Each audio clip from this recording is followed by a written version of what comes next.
I don't know why we all couldn't just let it be. We're looking for answers I don't want to see. And why does it All right, folks. Welcome to It's Talkie. We're running out of Roomies. We're almost through with Roomies, and It's Talkie is bleeding into everything. I'm here. I am Tasserel, he, they, and I'm here with senior youth correspondent and primary alternative music correspondent, Scanner. Hello, it's me, Scanner. Pay them. All right. Before we get into this week's episode, we gotta talk about movies first. Mm-hmm. What about? All right, let's see what the world was like right now. Well, at the end of the last section, a pretty big movie came out, so Yeah, that's probably still number one. Yeah, The Mummy. Nah, sadly, no. The Mummy's 3. Yeah, it's Star Wars Episode 1: The Phantom Menace. Mm-hmm. It's doing really well, despite being a terrible movie. But yes, people... it's an entire. It will make an entire generation of people who will defend the movies because George Lucas does actually still have politics. Mm-hmm. Which is a thing that he just puts all in there. Unfortunately, there wasn't someone else to be like, okay, I'm gonna be the person who directs the actors because you're not good at that, George. Yeah. You're not good at directing actors. People hadn't quite. Sorry. Yeah, go ahead. People hadn't quite realized how bad the prequel trilogy was going to be. For this one, they were like, well, the CGI alien and the little kid were really annoying, but there was an action scene and lightsabers, and like robots that got chopped up. So I think I enjoyed it. Pod racing was really cool. Yeah. I think this was good. I can't wait for the second one. Yeah, you already had the Red Letter Media guys being like metachlorians. Boring. But well, look, it could be worse. It will be worse. Mm-hmm. But hey, we also have The Mummy, number 3. Yeah. And also, sign of things to come. There's this little movie called The Matrix in number 4. There is. I didn't realize that was like contemporaneous with The Phantom Menace. I suppose it must be because they're both films from that year. But I didn't think that you could watch both of those movies. Yeah, we have the two genres of sci-fi. Yeah. Space opera and trance. True. Also, I can't believe you didn't mention Notting Hill, which is at number 2 here. Classic, like Roger Mitchell romantic comedy. Mm-hmm. And also Austin Power, The Spy Who Shags Me, which I think is just coming out this weekend. Oh, God. I'm glad that wasn't a sign of thing to come. I'm glad they got those over and done with. Yeah, they didn't make a few of those. Yeah, I mean they made a few, but thankfully they're not making any more. Yeah, I don't know. They keep threatening to, but they keep threatening to do a lot of things. All right, well, I guess we got to go to Muzak. Hmm. What were people listening to? Were they listening to "Livin' La Vida Loca" by Ricky Martin? Yes. All of them were. Every single person. Yeah, we had TLC's here with No Scrubs. I don't want any. Yeah, don't want no Scrubs. Nope, nobody wants Scrubs. This section of the webcomic kind of about not wanting any Scrubs. True. Yeah, we got a bunch of people that did not escape the 90s here. Yeah, I'm looking at this. There's so many bands and artists here where I'm like, yep, you're gonna like vanish upon hitting 2000. I'm like, Y2K is not gonna make planes fall out of the sky, but it is gonna make like Sugar Ray and and all these other people just vanish. Maybe they were all on the one plane that was crashed by Y2K. Oh, Cher's Believe is here, the song that invented Autotune. Oh my god, yeah, it is, according to the mass media, it's the first Autotune song ever. Huh. Don't worry about the fact that it was being used all the time, and this was just the first one that like, oh yeah, what if I just turn these dials up to the max for, stylistic reasons. Mm-hmm.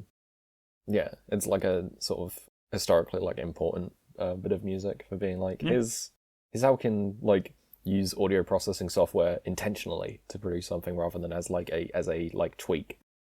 Yeah, instead of as an aid to hitting those notes exactly, just go for it. Just go wild. Mm-hmm. Also, Wild Wild West hasn't fallen off the board yet. That's crazy. Why are people still listening to that? It's going up, according to this. Yeah. But people they can't get enough of it. Maybe it came out on people an love album. that movie. That's why everybody remembers it. It's crazy that we're going wildly off topic here. It's crazy that Will Smith turned down The Matrix so that he could be in Wild Wild West. Yeah. I'm not sure he would have he had honed his acting chops yet enough for The Matrix. Yeah. He did eventually. He is a good actor now, but I don't know at this point he would have hit the marks yet. Mm-hmm. But then again, people say the same thing about Keanu in The Matrix, so maybe True. he would have been perfect for it. Yeah, fair enough. So tell me, what do you have the news from the world of alternative? So the music variety stuff that was coming out around this time. Some pretty notable like hip hop records. Black on Both Sides by Mos Def, 2001 by Dr. Dre, Volume 3 by Jay-Z, Operation Doomsday by MF Doom. That's an album, and also just like MF Doom in general, an artist who would like go on to become much more popular through the internet. Sorry. I love Mr. Freaker Doom. True, yeah. I wonder what MF Doom. I wonder what that stands for. There's no way of knowing. No way knowing. Yeah. If we have any like non-hip hop heads in the audience, you're probably familiar with MF Doom, at least through like instrumental to rap Snitches. If you've ever seen a meme that uses that's an MF Doom beat. Not his like most well regarded album, but it's the one that came out this year. I know, I like Operation Doomsday. It's not as good as Food or Mad Villainy, but it's a classic nonetheless. We also have Battle of Los Angeles by Rage Against the Machine. That's a great record. I don't think it's as like... Yeah. Sorry? I love that movie. No. A lot of great like indie records. Emergency and I by The Dismemberment Plan. Cantino Sessions by Def in Vegas. Secret Name by Low, one of my favorite bands. And also American Football. They're self-titled and for a long while their only full-length album. And I don't know, I thought that was worth including as another artist that like gets popular 10, 15 years later on the internet. Yeah, seeing the future peaking up. Yeah, and then like after a while, after like becoming popular online, like get back together and start putting out new music. The Fragile by 9 Inch Nails, their third full-length record. Great album. A little bit too long. Yeah, that you should trim those nails down. It's crazy how that album is like 3.5 hours long. It isn't, but it does feel like it. It sure does. Yeah. Hours by David Bowie. This is when he was like in his drum and bass era. Not especially well regarded when it came out, but I think more like reconsidered later, following like Next Day and Black Star, like his 90s stuff. More people need to have a drum and bass era. True, they do. You need to, if you're a musician and you've been at it for like 10, 15 years, 20 years even, get weird with it. Because it might work. You might put out like an Hours, or you might put out a Metallica and Lou Reed Lulu. But you know what? People at least remember Lulu. They don't remember the other terrible Metallica albums. Yeah, and nobody remembers Saint Angered. Well, Saint Anger they remember because it's like so awful, but like no one ever fucking talks about Reload. That's true. Beyond the fact that it has like sperm on the cover. We're getting wildly off topic again. And then the last one on here, Californication by Red Hot Chili Peppers. Yeah. An album that people really love, despite it being unlistenable due to the fuck up that the producer made, where like all of the audio is clipping. Which, if this happens to any of my audio, I apologize. I'm a hypocrite. Look, we don't have enough listeners to afford good mics. Yeah. We have reasons. Oh, and 69 Love Songs. Sorry, I do have more on here. Sorry. Yeah, no. Speaking of, should we move on to what the history for today? I think we should. Did anything happen? Well, today we're gonna learn about. Let me twist my chair around. Let me turn my baseball cap around. Let me rap at you about the coolest dude in the world, Jesus. We're gonna. Is there any Jesus news? There's not Jesus news, but we're gonna learn about Jesus today. We're gonna learn the good news. Yeah, the neon evangelical of Jesus. But tell me, as a sinner, what do you know about Jesus? Have you heard of this guy before? I have heard of this guy. I do live in the UK, which is like a sort of theoretically Christian country. Like officially, the state religion is Church of England, but like statistically, no one in the country goes to church. So, look, in case the king needs to have 37 divorces again. Yeah. But yeah, instead of talking about all of Christianity and how it, we're gonna talk about like from the 60s to the 90s. When our author was growing up, and also when I was growing up. Mm-hmm. So kind of like start from what set this up, and then to the early days.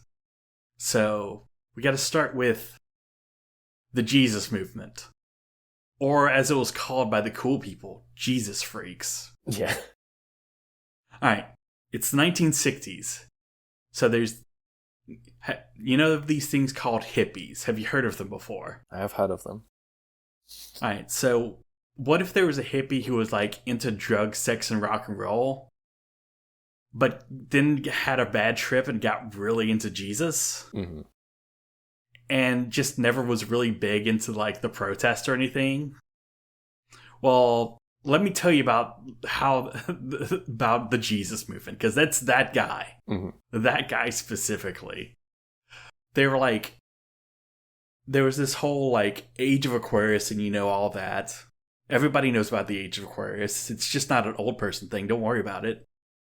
And like, there's all these spiritual movements running across the U.S. in the 60s. And one of those was, oh man, what if we went back to like old Christianity? We have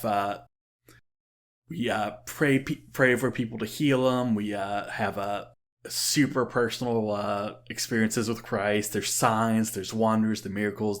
The Holy Spirit is getting into me. Yeah. But also, what about all these big like protest movements going on?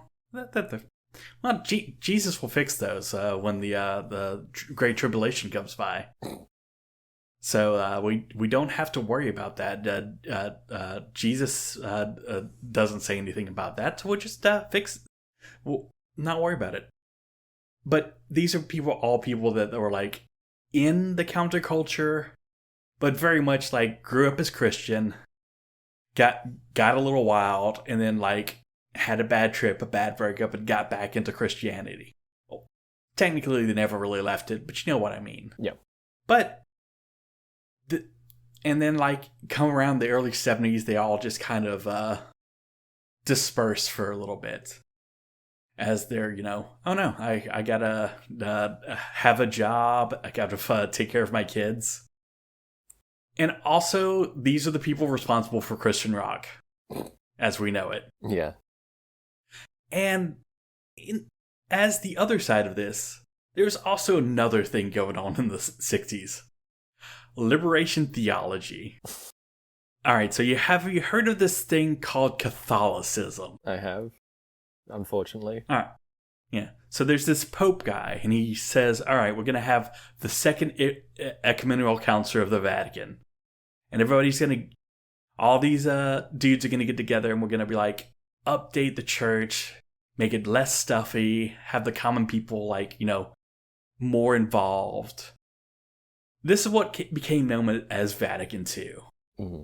Now, in the U.S., the response to Vatican II was, well, you had this entire group of Catholics saying, actually, the Pope was wrong. We're making our own Catholicism, but only with Latin.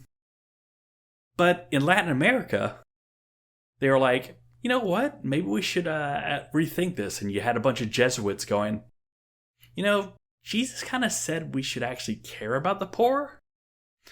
And not just like spreading donations, but actually, making things better. Mm-hmm. And so you had this entire like theological movement about Christianity as a force to like uplift the poor, to like bring in like various ethnic minorities and stuff into the church as equals. Maybe even women have a place. Maybe not too much, but we'll consider it. Which is more than what they were doing before. Yeah, and about the same time, like in dialogue with this was like Black liberation theology in the U.S. Yep. Which is why you have a whole lot of like preachers in the civil rights movement. And so like these two much more left wing leading like movements both were like stewing in the 60s as like not really a counter, but like a different movement other than the Jesus people who were didn't really care. Mm-hmm. So yeah. Yeah, as also in the go ahead. As like an example of what you said, MLK, one of the probably the most famous like civil rights leader, who you may have referred to as Dr. Martin Luther King Jr. His doctorate is in theology. One of several liberation theology people who were killed with government backing. Yep, but we'll get to that. Yeah, and then come the 70s, and you have this, beautiful like soil spread out of a bunch of disaffected like white Christians who had a hippie phase. Mm-hmm. And you had this like left-wing Christianity. And then you had Roe versus Wade making abortion legal throughout the U.S. and segregation becoming illegal. Yep. So with Roe versus Wade, you have the white wing just kind of feels like it's losing control over because like they lost control of the Supreme Court. There's no like feeling that they can control this unelected power, and they're like, maybe we should start focusing on the world some more, like these liberation theology people do, but we can do it for evil. And also you had segregation, the delegalization of it, and they were like, they had a little bit more trouble like coding it in Christianity, but they sure did do that after a while. Yeah. So just like they did with slavery, and helping that is the fact that in the U.S., like the Protestant black churches mostly aren't in congregation with the white churches. Okay, do you know what congregation is? Not in this context. No, elaborate. All right. It's congregation is usually a group of like people who have a group of churches who have a similar doctrinal belief, similar doctrines, similar beliefs that all like go to the same conferences and talk with each other. Okay. It's a thing that like helps organize these different groups. Mm-hmm. And well, there was a little split back in like the 1850s and 1860s in the U.S. that kind of made it where black churches and white churches, especially in the South, were different things. Mm-hmm. Might have heard of it. It's called slavery in the Civil War. Yeah. And so, like, especially in the South, these churches were not talking with each other, like, as you would think. And so, like, so you have this is the stew that, like, the moral majority comes from. Have you heard of the moral majority before? Yes, I've heard it. I've heard it be invoked before, but explain for our audience. All right. It is like All right, so Jerry Falwell, he's a televangelist on both TV and radio. Did like the old time gospel hour for like 80,000 years. And he's the kind of guy who would bring on segregationists and all that onto his a Bible show. Talk about how he, with the tribulation, would cure the world's errors. How Satan himself was infecting the government. And like he started to get a lot of these old Jesus freaks to like glom onto him and to other people like him, other televangelists, other like because this is also where like the modern mega church, the proto form of it starts to grow. Mm-hmm. And pretty much any televangelist at the time had their own mega church because it was expensive to do TV, and unless you were like, you know, partnered with a TV station for like a Sunday broadcast, you'd have to buy all your own equipment. And so like these very right-wing leaning like people were blasting their message all across the nation. And all these Jesus freaks were like, man, I don't want my kids to be into the scary new drugs that I didn't do. Into this bad rock and roll, which is unlike the good rock and roll I used to listen to. And so after like all this, Jerry Falwell forms a political group called the Moral Majority, which is based on the idea of like getting all the evangelicals together as a single like political group to push forward what they want. Do you know what an evangelical is? I do, but again, explain to our audience because you're more of an expert. All right, so yeah. In theory, it's the people who being an evangelical is about going out and preaching to someone, telling them about the good news, the word of Christ, and making them, you know, born again. Yeah. But in practice, in the U.S. context, it's kind of using that to push forward like the things on the right. It's always had this kind of right-leaning flavor to it. There have been left-wing evangelical groups, but they have never, like, in, like, you know, the last 100 years been the majority of that. And so, like, all these right-leaning groups, all in one place, they were like, we can elect who we want, because we... Now, technically, it's illegal to, well, it's not illegal, but if you say you should vote for someone on the pulpit, you lose your tax status, your tax-free status. Yeah. That pretty much never happens. Yeah, it's one of those, like, separation of church and state things that is, like, on the books, but no one is enforcing it. Yeah. Especially nobody enforces it on Christians. Yeah. And so, thanks to that, we got this little guy called Ronald Reagan. This actor who worked with chimpanzees to be in charge of the U.S. He never did wrestling though, so.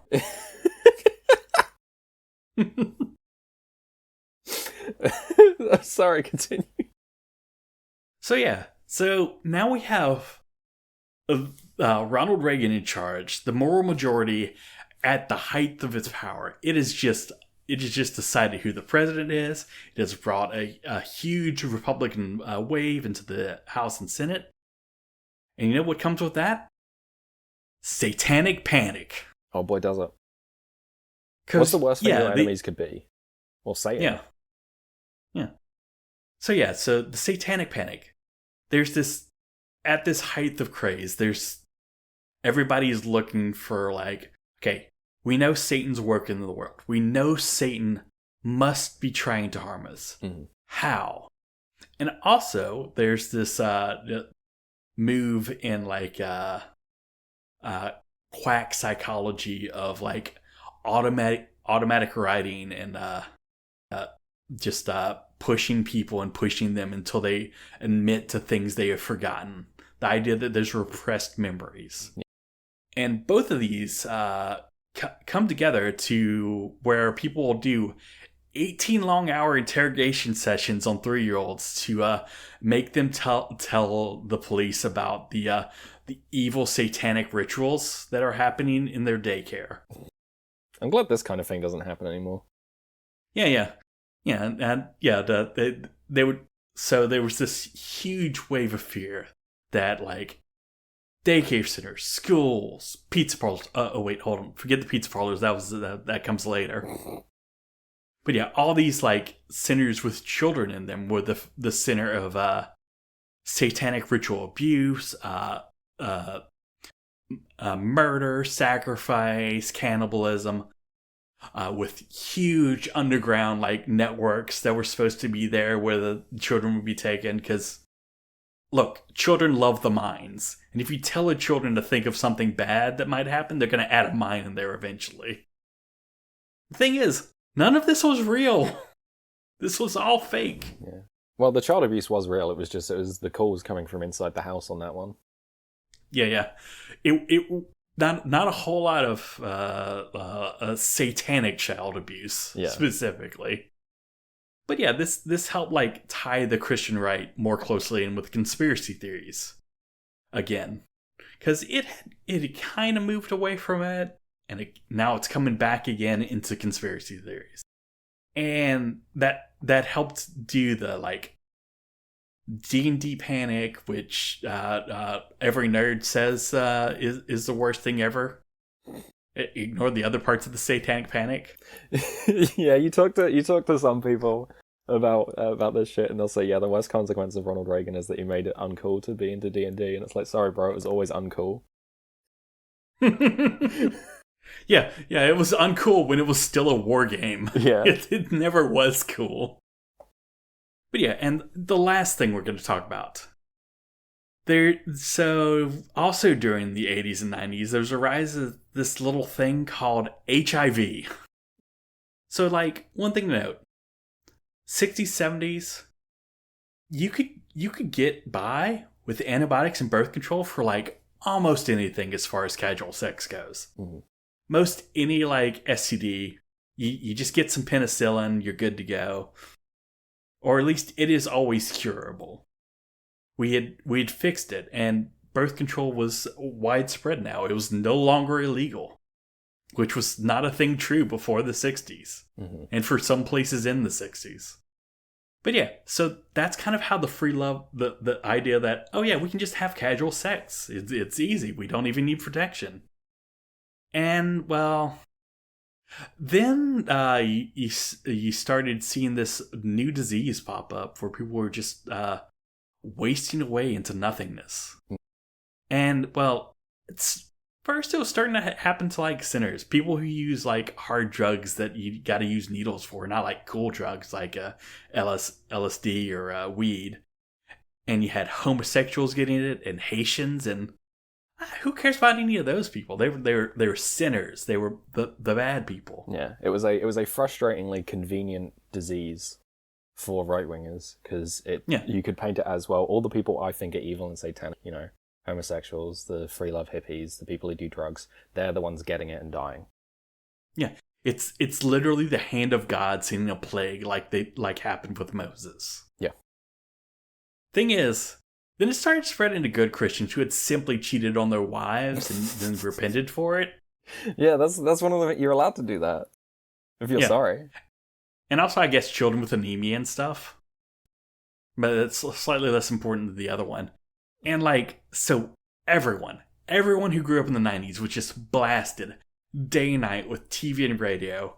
And from a preacher, if they were, Christian, that it wasn't simply immoral to sleep around. It was going to kill you. Yeah. And there was no cure, and you were going to die horribly. It was not just the religious right. It was every secular TV show, even the left wing was talking about how no, just don't have sex. We are not sure how this spreads. No one can have sex ever again. And so that's kind of what helped kill all the casual sex that happened in the 60s and 70s. Yeah. And so this is the stew, the 80s and 90s stew that David Willis and myself to a lesser degree grew up in. And that's going to be important for the next episode or two. Yeah.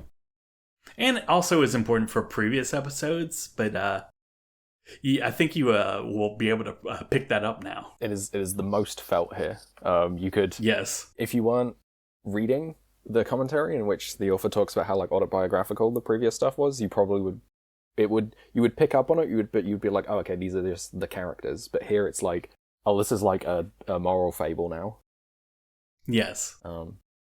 Yeah, we'll put various links to the things we mentioned in the link dump for people to read up on. But I imagine most people are like familiar with this, even if they're not familiar with the details, because it is like so pervasive of culture, and especially American culture. And it's also all coming back now.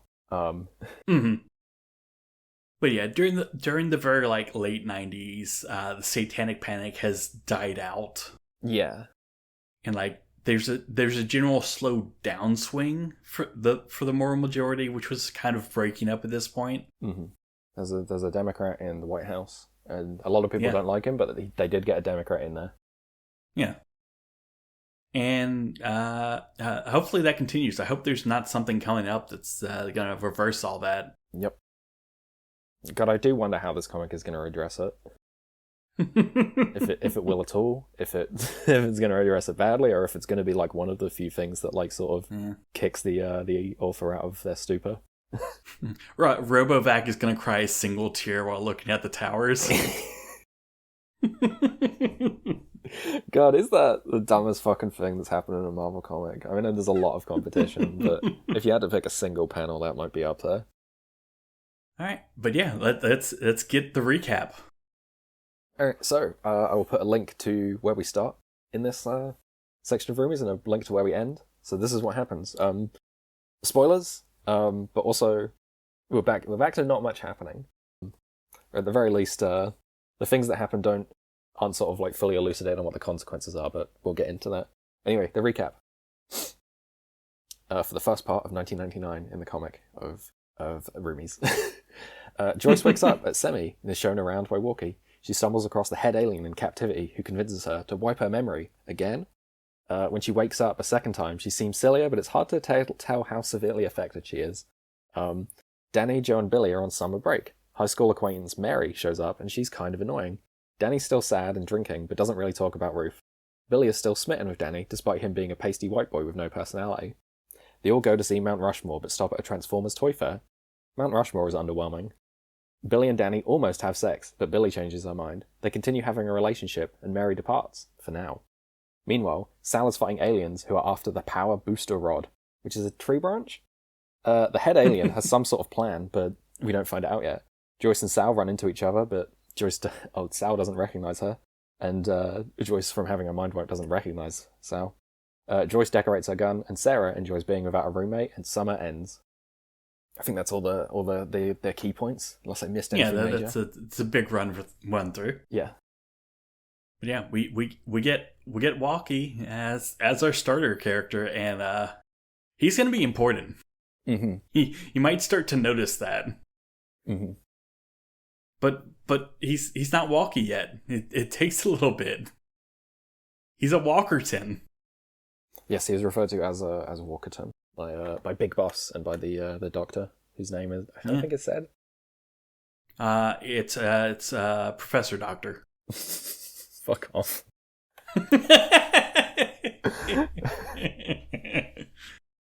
Who says things like Great Scott, and so is very obviously like a sort of Back to the Future Doc pastiche. Mm-hmm. But yeah, we get all the things you can do with an unconscious person, like try and feed them pizza to wake them up. It's not good pizza though, because it's 1990s Domino's, so it's truly awful stuff. Yeah, which might work to wake them up in the same way that like smelling salts do. True. But then we get Doe, a deer, female deer. This was cute and quite clever. I can't believe this came back. Yeah, it came back. Yeah. Sound of music. We will never escape you. Walkie trips in classic Simpsons style, says Doe, which There's too many characters now, and I'm getting their names mixed up. I'm so sorry. But yeah, Joyce faintly responds, "A deer." And between Wookie and Professor, they figure out that it's the sound of music that she's responding to. Yeah, don't worry. There won't be way more characters in the future.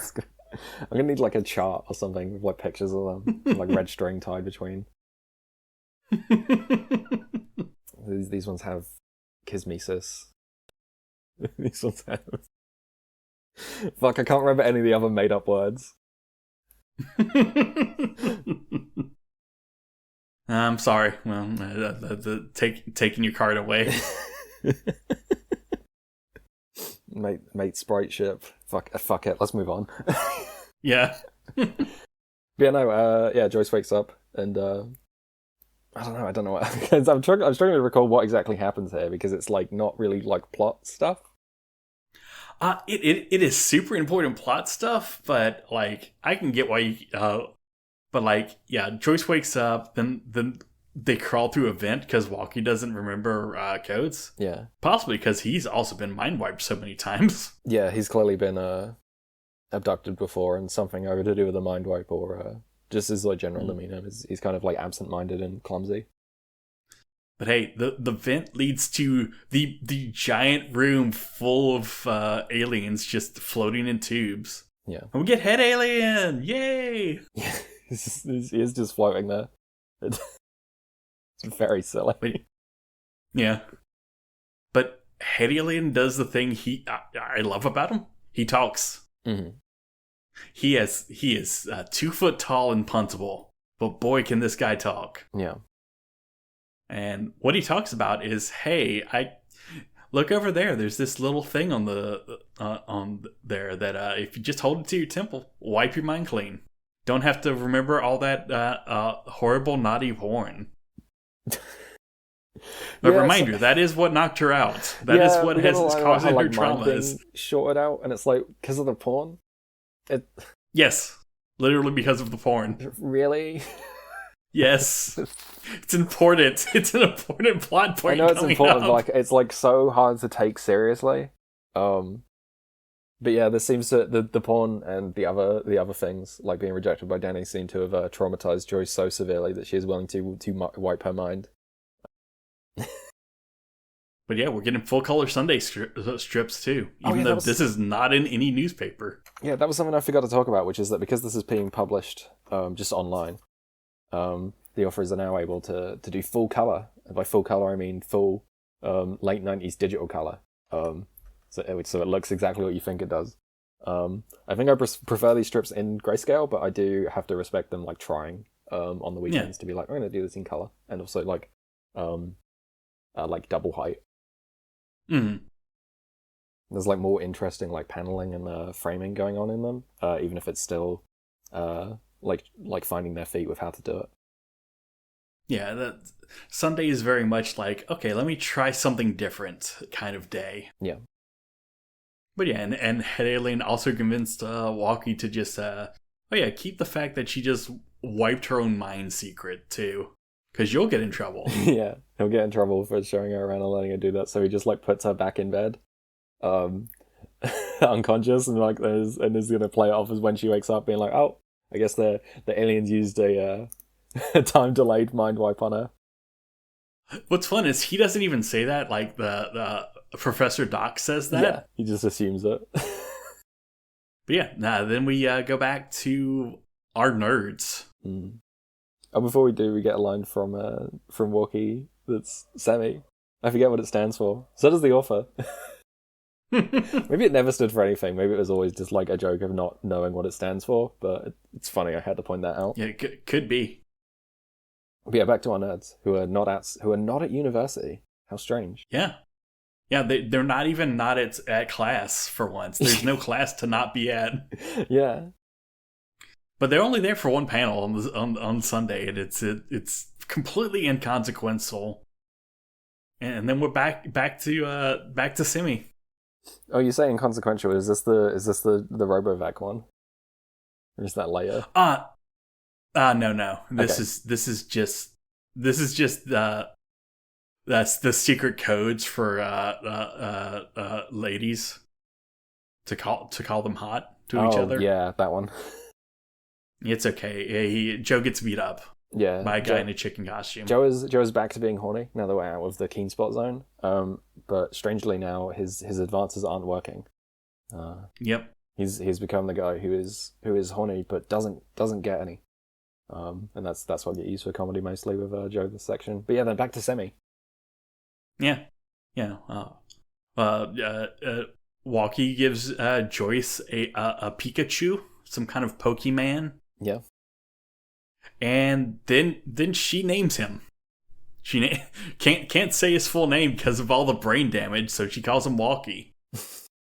Isn't it adorable when somebody has brain damage? I mean, it's kind of adorable. I do like Joyce in this. I wish we got to see a little bit more of her, because I'm like, as said, it's clearly affected her in some way, but it's like kind of hard to tell exactly how much.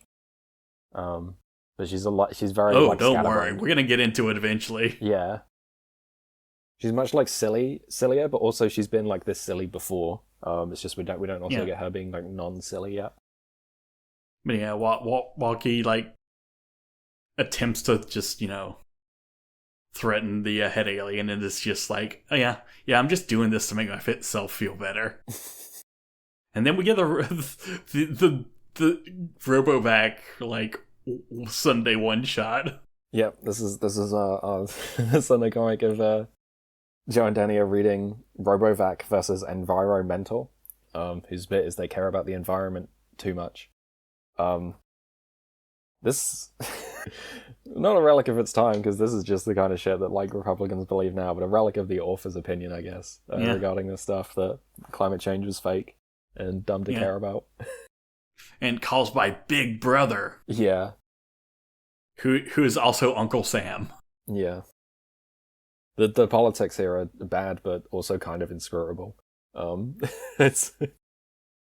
Don't worry. Eventually, we'll get to bad politics that are scrutable. Much to the pain of current author. Mm-hmm. Yeah, that's one of the things that is quite funny about the bit later on is like this shit happening in the author just being like, fuck, why did I make this? Fuck, I don't want to look at it. But hey, we get somebody worse than Danny finally in the comic. Mary! We do, Mary's we get Mary. Here. The author's poorly disguised fetish. As they quickly come to realize, actually, no, they aren't. I don't like them. Yeah, I'm going to put all the things I remember, I think I liked together into one person. It's like, oh no. Yeah. Oh no, maybe I've changed as a person. Fuck, I don't like a good Christian girl anymore. I kind of like the mean girl. Mary is like, what if you smushed Joyce and Ruth together and took out all the trauma? A little bit, yeah. But then it's just like, well, what you got? And the answer is being very, very judgmental. Yeah, that's her main thing. As I said, she is like quite annoying. I don't hate her because she doesn't do anything like. She doesn't do anything awful. She just kind of like says things that I don't like. Yeah. She's just very like moralizing and strict, and kind of all over the place in characterization, which I guess like fits for the kind of person she is. But it's also like hard to get like a full sort of grasp on what her deal is, besides the fact that she is Christian. Well, that was kind of the defining thing of her at start, and then the author's idea of like, wait, what does somebody who just defines themselves as Christian mean? And they're like, oh no. Mm-hmm. Yeah, I think this was an important character for the author to write, to realize things about themselves. It's just also I don't like them. Yeah, and like also like they needed a character for the summer months. There needed to be some kind of lady there. Yeah, and like Sarah lived in a different town, which is not established in the comic, but was in their brain, so it counted. Yeah. But yeah, Danny's going through his, I feel so bad about getting Ruth killed tangentially, so I'm just gonna drink. Yeah, it just doesn't. Because nothing ever matters. He's very nihilistic here. It's just like, fuck it, which is like kind of real. Yeah. But also, as I like talked about last time, there's not really like enough addressing of like Ruth's death here for me to like it. And so I'm like, it doesn't like feel like intentional that they're just like not talking about it. Like it's this like conversation topic they're trying to avoid. It feels like it just hasn't happened. But yeah, I don't know. This feels like a realistic like response from Danny of just like, yeah, fuck it, I don't care. Yeah. Yeah, sometimes Danny's a real person. Mm-hmm. Other times he's still a real person, but annoying. Yeah. There are 2 Dannys inside you. God, I hope not. I hope at most there's like 0.2 Dannys in me. One of them plays a ukulele. What? That's a thing that Dumbing of Age Danny does. Oh, okay. God, I hate him even more there then. Twee bullshit. Yeah, this Danny's not twee enough. Yeah, that'd be a good route. Fuck. So I'm just we are just like reinventing Dumbing of Age from full cloth now, aren't we? Yeah, we are. Which I suppose is like cool. I suppose that like the way that we can look at this and be like, hey, this is the way that we would improve it, and then we're like, oh, there it is. There's the improved version. Yeah, that's what happened. Yeah, well done. I don't know, that's kind of interesting. I can't think of like many other examples of that, of like an author like remaking their own work. There definitely are. But like it's hard to think of like ones where like it's just like an actual like straight up improvement. Yeah, and usually it's someone else other than the author coming in. Yeah, and redoing it. Yeah, because the only one that comes to mind immediately is the rebuilds of Evangelion, which are not better. But that's a conversation for another time. Yeah, but they are at least trying something different. Yeah. Well, except the first one. You can just skip the first one. Don't worry about the first one. You can watch the scene where like Ramiel like blows up the mountain, and be like, oh, okay, that's pretty cool. He does. They scream. Yeah, if you've seen an Ava before, you do not need to watch the first Rebuild movie. Yeah. But yeah, now we get Billie and Mary bouncing off each other. Mm-hmm. And boy, can you see Mary just being like, nope, what? I'm not a fan. Danny's mine somehow. Yeah, they're both fighting over Danny, and it's like, why? What is he offering you to? Well, for Billie, it's somebody to yell at. I suppose. As much as I really do like Billie, I think I like her less for this section than I did previously, because most of her deal is like being tsundere towards Danny, and it's like, no, I liked you when you were like an independent person. I think maybe I'll come to like that more as Danny develops, and also as like Billie develops away from this you know, the Christian moral fable stuff that's like happening metatextually. I think this is just like the rough patch, but I am intrigued as to like how this is going to develop. It's okay. We've got one more rough patch after this one. Yeah. But yeah, I enjoy the Danny and Billie like bickering, because it's something else for Danny to be doing. Yeah, it is cute. I don't, as I said, I don't hate it. It's like it somewhat flattens the personality of the character I like the most a little bit. But there's like good jokes in here. There's funny bits. There is like development of like the characters. It's not terrible. It's not all bad. But yeah, to figure out what to do this summer, what if we see Mount Rushmore? Yeah, fuck it, might as well. What if we just go on a road trip? I have a quote here from the author, sorry, regarding the thing I just said.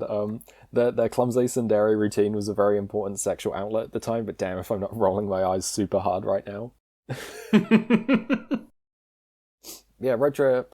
Yeah, everybody get an ultra car. Get an ultra car thing. I still don't know what that is, but fuck it, that's its name. It's ultra car. Well, if you read the comics that the author made while they were in junior high and high school that were never published anywhere, you would understand. I assume it's like a transformer, right? You'll find out. Okay. Oh, will it actually come up again in this properly? Oh yes. Okay, it's not just like an in-joke for the author. All right. Well, at this point, it is just an in-joke for the author, but in the future, it will not be. Okay. like so many things. Yeah, we do get like a few like allusions to like older like high school comics. At one point we get like a like flashback to the characters in high school to like retcon in Mary as like someone the characters are familiar with. Road trip. Road trip. Yeah, and for the road trip, we have to peel Danny. Yeah, he won't take off his dysphoria hoodie, which is revealed not because he's like he doesn't for the reason I'm joking about, just because he's like extremely pasty. He has like a glowing white upper arms from Zero Sun. Yeah, and lower legs, because he always wears long pants too. Yeah. Just the pure, like, 00000 boy. Yes, I will have to find like a picture from the comic of this being taken off so the audience can see how this is represented, because it is very funny. But yeah, we get a fun little like thing of like Billy and Danny like thinking about each other, and like their thought bubbles merge, and then they're thinking about themselves. Yeah, this is really cool. I really like the way that this is drawn. It's a very clever bit of framing. It's a completely wordless panel, which I always kind of admire when an author can do storytelling without words. And they're thinking of each other, and then their thought bubbles collide with each other, and then they like cross over in their minds because they're trying to not think about the other person. It's really cool. It's really, really cool. Also, Mary's an artist right now. Please, I gotta add more things to this character so I'll like her. Why don't I like her? Yeah, as I said, the like characterization and depiction of Mary is a little bit all over the place. I think because the author's like fumbling with like how to deal with them, and also how to make them more likable, and realizing that they aren't. But yeah, she's an artist. Yeah. But hey, Transformers, BotCon. Yeah, they go through Chicago, and they see BotCon, which I don't know if is that like a real name for like a Transformers. Yeah, that's the real name of it. Okay. Yeah, and we could just have like everyone the author has ever knew online that they met at BotCon be in BotCon, including themselves and their girlfriend. Yeah, their at the time girlfriend, which they talk about as being a thing of like when an author of like a webcomic especially gets a girlfriend, all the comics start being about them having a girlfriend, and then it makes it really awkward later on if they break up. That's never come up before in a webcomic. What are you talking about? But yeah, we get so many like dumb jokes about like people randomly coming up to you trying to talk about Transformers that you have no clue who they are, like how much it costs for like Optimus Prime's dumb little hands that get lost. Yeah, Joe spends $35 replacing the arms to Danny's Transformers toy. $35 in like 1999 money, which I assume now is like $3-4 grand. Yeah. The person coming up to you to talk to you is like extremely like autism coded behavior. I've done that. Look, this is the spot where it's designated we can talk about nerdy things. Yeah, and it's slightly too nerdy for Joe. He's like, I like these things, but I'm neurotypical, so I'm out of my element.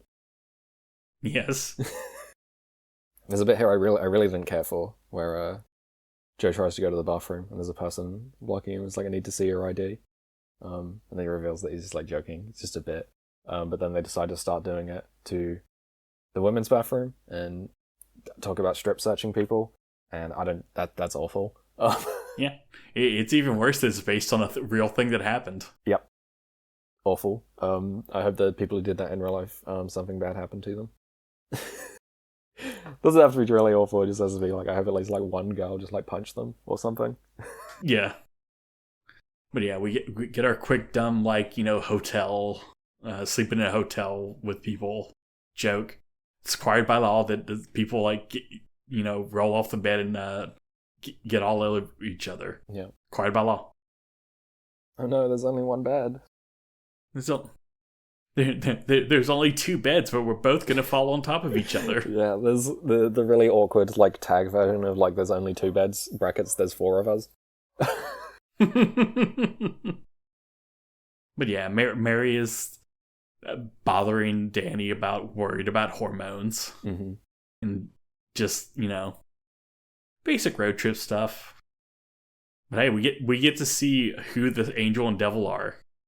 Yeah, on Danny's shoulders. This is really cute. The devil and angel on Danny's shoulder are Joe and Mary. Very charming. I really like that. Mm-hmm. It's a good bit. Yeah. Yeah. They walk up, see Mount Rushmore, and leave, which is the general reaction to seeing Mount Rushmore. Yeah, this was funny. The single panel of them looking at it, and then the next panel, them walking off. The fact that this like breaks the usual format of like 3 or 4 or 5 panels to instead just be 2, so that it's like it feels even quicker. Good gag. Yeah. Kind of a lot of landmarks, but especially Mount Rushmore. It's like, well, there it is. Yeah. There they are, Albert. Faces of stone. Yeah. Sorry, Lakota. Yeah, that's that was a cool thing from the author, but there's a land acknowledgement here to where they talk about the fact that the Mount Rushmore is just like was deliberately carved into a like sacred site of the Native American tribe that was there. Because the thing is, as a monument, it's fucking terrible. It's just like 4 big faces of like 4 guys you like. They're not even like connected. They're just like guys America likes. Like the only reason you would do it is because you're like, let's destroy this fucking mountain. Look, it's not the worst giant monument of people carved in stone in the U.S. It's not Stone Mountain. Yeah. Which, for those who don't know, has a huge Confederate memorial carved into it. Yeah. That's the even eviler version. That they just need to blow up. Yeah, they sure do. Look, we're just gonna have to pull down the mountain at night. How hard can it be? That they need to, that needs to face the rocket's red glare. But yeah, after seeing that, Danny and Billie get left alone and just start smooching in the bushes. They do a kiss, straight angry face. I'm glad that because of the way this has been chronologically put together, the first kiss in the comic is Yuri, so that it isn't this one now. Look, it's not Billie, it's Bai. She's Bai. Biley. Kisses you, Biley. Oh.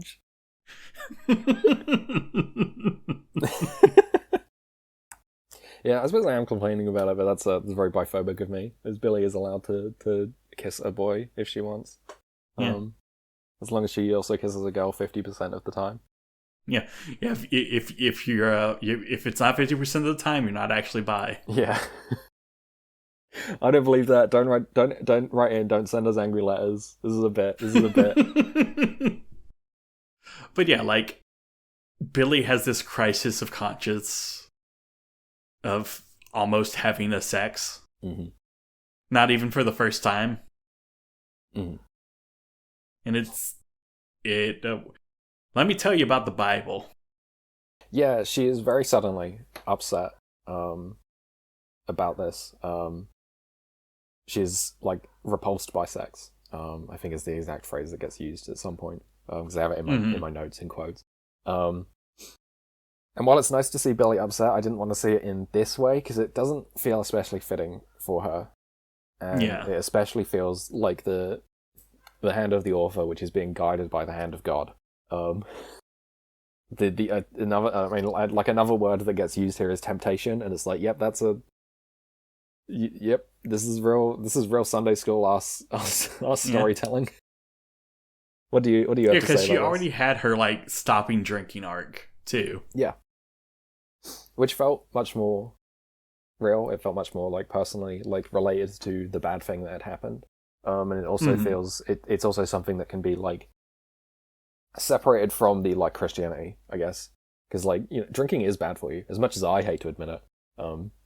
it's not good for you, and especially if you're like really young, you shouldn't be drinking every day. Yeah, leave that to us old people who have nothing left to live for. Yeah, if you're old, just like drink. What's the worst that can happen? Or you get sick? Yeah, it's gonna happen anyway. I don't believe that. Don't write in. Don't send us angry letters. But yeah, no, this I'm like frustrated by, and as previously said, the author is also frustrated by the way that they've decided to pick this. Mm-hmm. But yeah, we have the bare minimum though. Danny respects the withdrawal of consent. Yeah, that was nice, and it was nice to see the author comment on that. That like Billie is like, no, I don't want to do this, and Danny's immediately like, okay. He's a little bit like frustrated about it, but he doesn't like in any way force himself. He doesn't like complain to Billie about it. It's just like, well, I was kind of excited about that, but I can accept this, which is nice. Mm-hmm. It's nice to see Danny be responsible, even if he's kind of shitty as a person. But yeah, they get back after having a nice talk, and well, Joe is just like, well, why not? And then Mary is like, yeah, I'm sure they did it. They had to have done it. Mm-hmm. Yeah, Joe makes a comment about how quick they were and that foreplay is dead. That's pretty funny to imagine Joe as like quite a tender lover who engages in like foreplay and aftercare and and whatever. I mean, I think that's like a better characterization than like what we get of him. So I'm just gonna like imagine that. But yeah, like the foreplay comment from Joe is what makes Mary think that they did have sex despite them not. And then Joe spikes the ball and says, "Oh, she must have been a lesbian." Yeah, when he presses it on Danny to be like, "Okay, tell me what actually happened." Danny says that they didn't have sex. He says, "She must be a lesbian." God, I wish. I mean, there's still time, Danny. There is still time. You.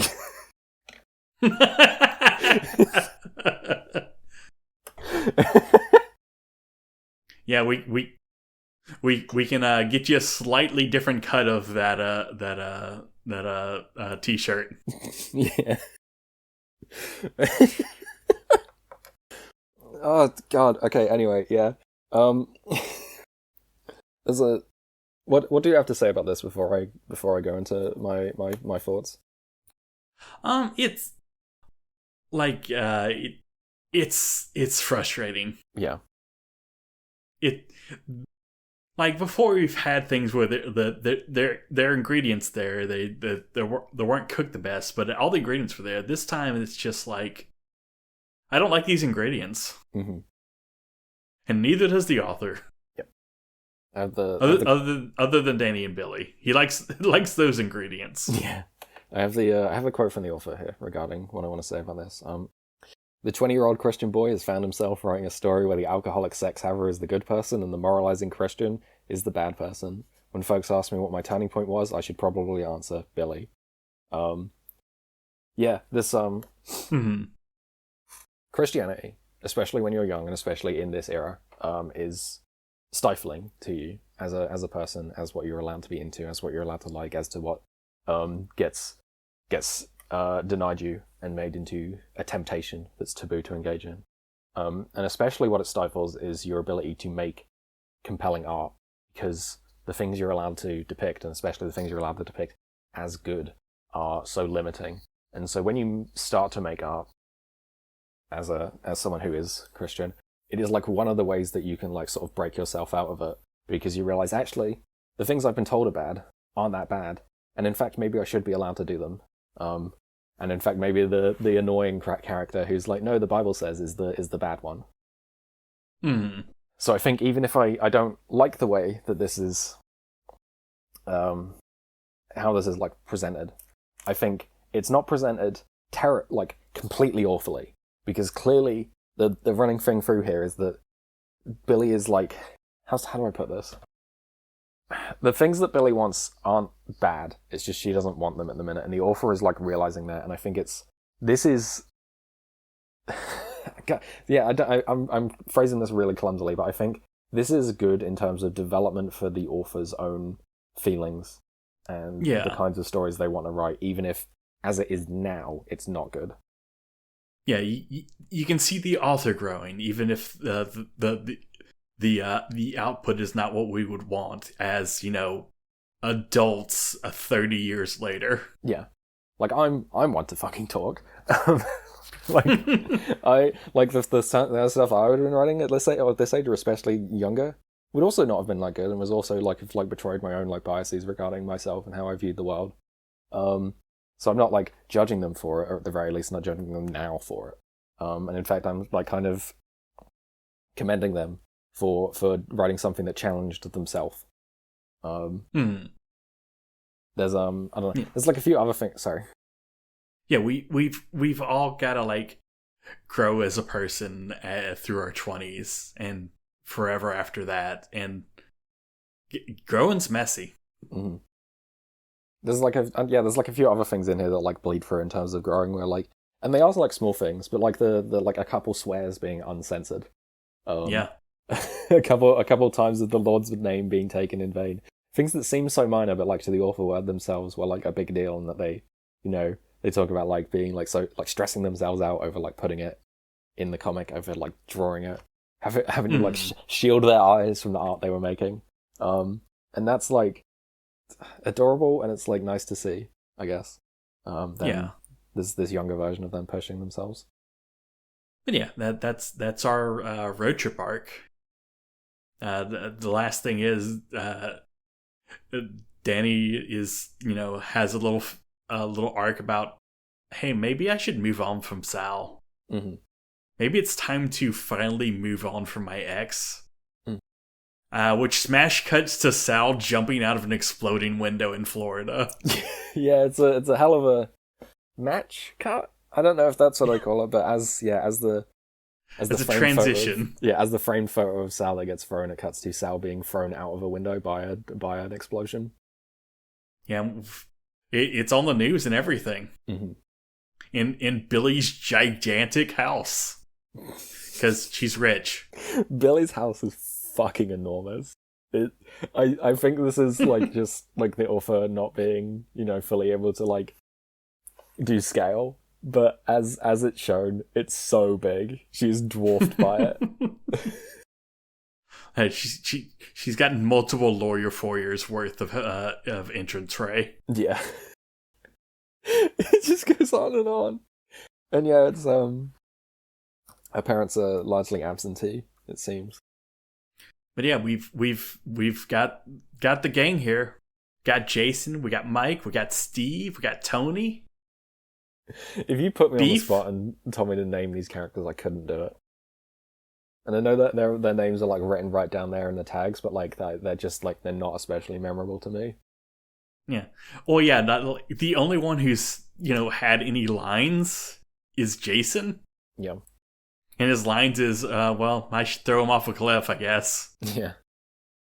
Yeah, we get a little bit of Mike being a jerk, but it's not there yet. He has not morphed into true Mike yet. Yeah, we can see the beginnings of like characterization here. Mike, who has a bafflingly drawn haircut, is like mean for no reason, and so I guess that's going to be his deal. He's a mean guy. Yeah. But we get bits from the little aliens. Mm-hmm. They're up to their Looney Tunes, Marvin the Martian type crap. Yeah, they have to like interrogate them about where Sal. And it's like, oh yeah, she exploded out the window. She's hanging by. Sorry. Yeah, by the power booster rod. Yeah, which is a tree branch. Yep. I assume. Yeah. It isn't. Go ahead. Well, we'll find out. Okay. Yeah, we don't find this out. But I don't know if like, okay, is the power booster rod the tree branch? Is it disguised as the tree branch, or are the aliens like really stupid and have got the wrong thing as directed by the head alien? I don't know. The head alien's plan is still mysterious to us. Yeah. Well, at this point, the power booster rod was just like a funny reference to something from Transformers. Yeah. It was just, I need a MacGuffin for this little scene, and I got a Transformer thing. Let's put that in there. Yeah. I'm sure that won't backfire ever in this comic. It's already backfired a few times so far. Accidentally realizing the thing you wrote has to have stakes. But yeah, they beat up the little aliens and put them in some tubes. Mm. And Sal and Joyce meet for the second time, and neither one is sure about the other. One because like, oh yeah, that was that girl I met once and had a little fight. I did not put this in my memory. And the other one, mind cleared. Yeah. Just pure empty wind noises going on in there. Yeah. Which we get shown again with her putting stickers and painting her giant laser gun pink. Yep. I think that's cute. It also blows her back because of the recoil, like noisy cricket style. Yep. And we have Walkie trying to like give her at least her paperwork so she could remember some stuff maybe. And sorry, that's direct violation. Yeah, they're not allowed to know who they are. Yeah, if they lose their memory, leave it lost. They make better soldiers that way. Yeah, that's kind of fucked up. I wonder if that'll be addressed, if that'll be more of a thing. Yeah. And then, well, that's the end. Sarah's here. We got one more thing of Roomies. Mm-hmm. Yeah, she's there's we get one little panel of Sarah in, I think it's her dorm room. I suppose it would be, in order for this to make sense. But she's in her dorm room, alone, just having a nice time that Joyce isn't there. I'm sure that won't be spoiled by anything I say, having accidentally read past this. Yep, and spoiled by no one who has been introduced recently. Yeah. I did just joke about the like noisy cricket. It's like semi like inspired by like the Men in Black, because they're like fighting aliens. They like, do mind wipes and stuff. They don't do them, but they're involved. That one I don't know.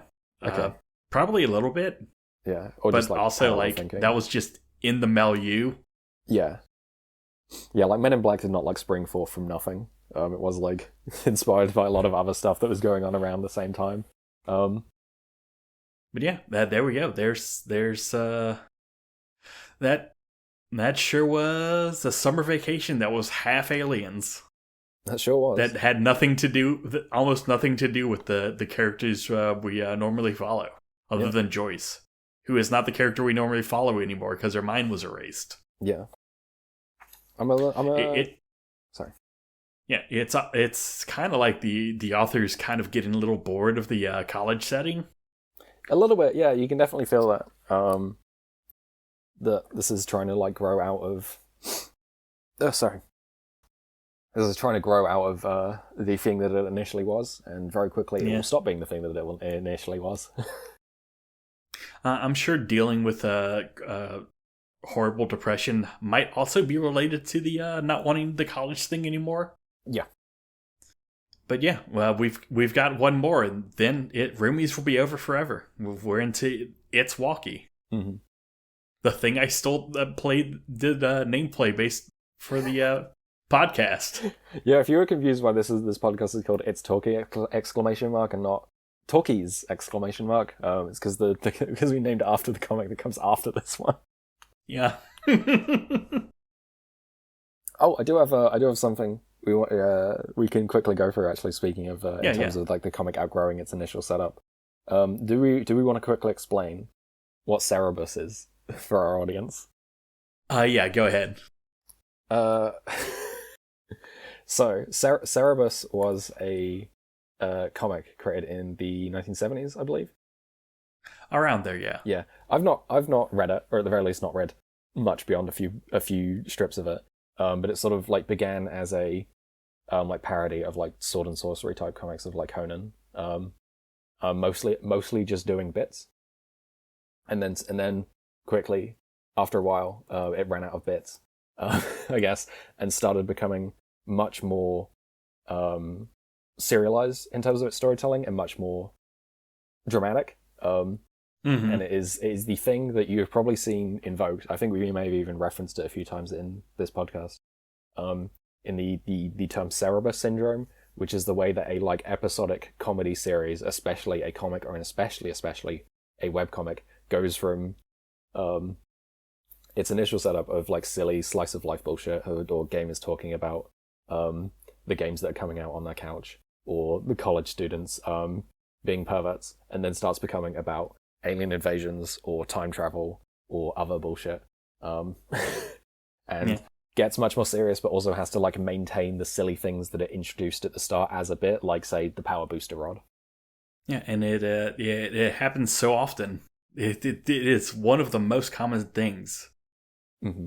But it's all referencing a comic book that no one has read in 20 years. Like a lot of things on TV that are renamed thanks to TV tropes. Mm-hmm. What's a Buffy? What is a Buffy? All right, nerd. What you got for us this week as far as recommendations? That's a good question. What do I have? I am going to recommend. Oh, and I have one other thing to talk about after. Sorry, I know. We're in danger of running long again. It's okay. That's why we're not doing two things at once. What's your other thing to talk about? The comic I want to recommend, not a webcomic this time, is a graphic novel called Here by Richard Maguire. That is, how to explain? The setup of it is that it is a single camera angle, basically. If you imagine a sort of like camera of like a comic that is looking. Yeah, at, I've like, seen the Empire State Building. Yeah, it's kind of inspired of that. It is pointing at like a corner of a room, and it jumps back and forth through time. Sometimes a couple seconds, sometimes a couple minutes, sometimes years, sometimes thousands and thousands of years from like like the when the Earth is covered in lava to dinosaur times to the building itself actually being built to then far in the future where it's long been destroyed. And all the while it is like tracking various like storylines and characters throughout time, like out of order and completely disconnected from each other. Yeah, sounds cool. It is incredibly visually striking. It's cool as hell, and it's really hard to describe beyond the setup. You kind of just have to like look at it and marvel at it. Yeah. If the setup sounds interesting, then go for it. Yeah, Richard Maguire, also one of the people who was like in the like alt comics thing that we talked about before. He was like a contemporary with like Art Spiegelman, Robert Sioriak. I forget how you pronounce his name, but yeah. Mm-hmm. Yeah. What I've got for us is a webcomic on the internet even. Mara Interim, which is by Dershing Helmer, and it is there's this guy on Mars who is ever so slightly suicidal. A warning for that, and he falls into a cave in Mars and has to deal with his own feelings, his emotions, impending immortality, what happened to Mars. And yeah, it's completed. It went from like 2015 to 2019. All right. What else were you going to talk about? So I wrote down a little note for something I wanted to talk about. Really been thinking about how much more I enjoy the internet now that it is more queer, and how exactly I'm measuring that I'm not sure. But like I have in my notes a couple times some variation of the phrase aggressively heterosexual, or maybe it's just like compet rather. I don't know. I feel like when I was growing up online, there was no actively queer place I could go. There were places I enjoyed being, and there were places I could access an amount of queerness, but not enough to internalize anything about myself earlier than I did, and especially no place that felt like a community of any kind. Maybe these only started existing post-Gamergate backlash. And yeah, I don't know, I was feeling that this time also with like how compet this part of the comic was, and also her missing the little bit of like Ruth and Billie being not really even in a relationship, but just like I guess that they couldn't be in one. And I don't know. I've been thinking about that, about the way that like the internet now like has a sort of background level of queerness, and how it has like queer communities and stuff that definitely existed, but were not as easy to find, not as large. And you had to dig to find them. Yeah. Well, now that you go just like, oh yeah, I could run into a queer person wherever, and they're open about it, instead of, oh, they got to keep quiet about this on the normal forums. Yeah. For the kids these days, a forum's kind of like a Reddit or a Discord. Mm-hmm. Do enjoy just making the bit of I'm 800 years old. Yeah. But yeah. Anything else we got? I think that does it, unless I'm forgetting anything major. Yeah, I don't think so. Yeah, as frustrated as I was this time, especially frustrated with the fact that like Ruth seems to have not even just like not been addressed very well. It's just like forgotten. I am enjoying this. I'm intrigued as to how it's going to wrap up this thing called Roomies. It's obviously not going to end. It's just going to continue straight into It's Walkie. But I'm intrigued as to what the thing that makes them decide to stop calling it that, even if it is just as simple as they leave university. I'm looking forward to find out what's going up with Sal, because that's been kind of on the back burner. With the most times we see her, she's just kind of doing action scenes, which is cool. But I want to know more about her, like internally, and I want to see how the author changes and how that gets represented in the story. Yeah, find out what it is, Walkie. What is it? Yeah, what's Walkie's deal besides that he's like a silly little guy? I do like Walkie. He is a silly little guy, mostly so far, but I do like him. Yeah, I think that brings us to the end for this week. Thank you for listening. Yeah, thank you for listening. We will be back for more drama between a bunch of YAs. That's what the kids call them now, YAs. Yeah, I suppose this is YA fiction, and it's like sci-fi because there's aliens, and it's a romance because they kiss. Roast sci-fantasy. Yeah. I got nothing. Fuck it. All right. Bye-bye. Bye-bye. I see the future coming, but I don't know what to do with you now that you're mine. And everything's ending, we don't have the time. I must have been out of my mind, 'cause I finally have something I don't want to lose. And everything's come down to what I will choose, but I still just want